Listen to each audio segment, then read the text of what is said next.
গোপালগঞ্জে বর্ণাঢ্য আয়োজনে অনুষ্ঠিত হলো ঘুড়ি উৎসব। মাদক নয়, উড়াই ঘুড়ি, আলোকিত সমাজঘুড়ি প্রতিপাদ্যে আয়োজনটি ঘিরে ছিল ব্যাপক উৎসাহ। শিক্ষার্থীদের অংশগ্রহণে রঙিন হয়ে ওঠে আকাশ।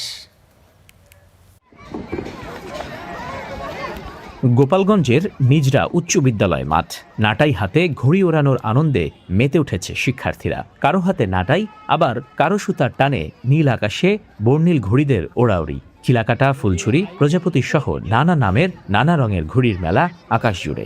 আগে এই ঘুড়ি ওড়ানোটা কখনোই দেখিনি, এই যে আমার জীবনে ফার্স্ট ঘুড়ি ওড়ানো, আমার দেখে খুবই ভালো লাগছে। আমরা এই ঘুড়ি উৎসবে অনেক আনন্দিত হয়েছে। আমাদের পড়ালেখার পাশাপাশি এরকম একটা বিনোদনের বিষয় রাখলে আমাদের ছাত্রছাত্রীদের মেধা বিকাশের সময় অনেক সময় পড়ালেখার ভিতরে আমরা আবদ্ধ হয়ে থাকি বা সীমাবদ্ধ হয়ে থাকি। স্কুলে যদি ঘুড়ি উৎসব হয় তাহলে আমাদের এটা পড়ালেখার খুবই ভালো একটা দেয়, বেনিফিট দেয়।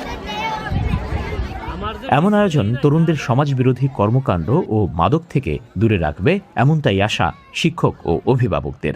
এই ধরনের সামাজিক আন্দোলনের সাথে সম্পৃক্ত হতে পারে, আমার মনে হয় যে তারা অবশ্যই মাদক থেকে ফিরে আসতে পারবে।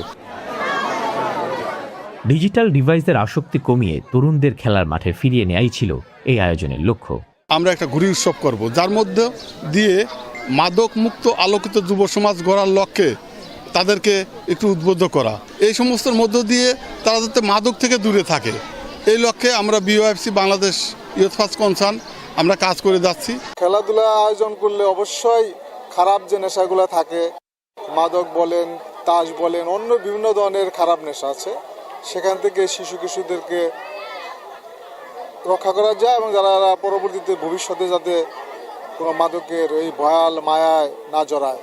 অনুষ্ঠানের শেষে সেরা ঘুড়ি নির্মাতা ও সবচেয়ে বেশি সময় ধরে ঘুড়ি উড়িয়ে বিজয়ীকে পুরস্কার দিয়ে উৎসাহিত করা হয়। Nurul Alam Faisal, star news, Gopalganj.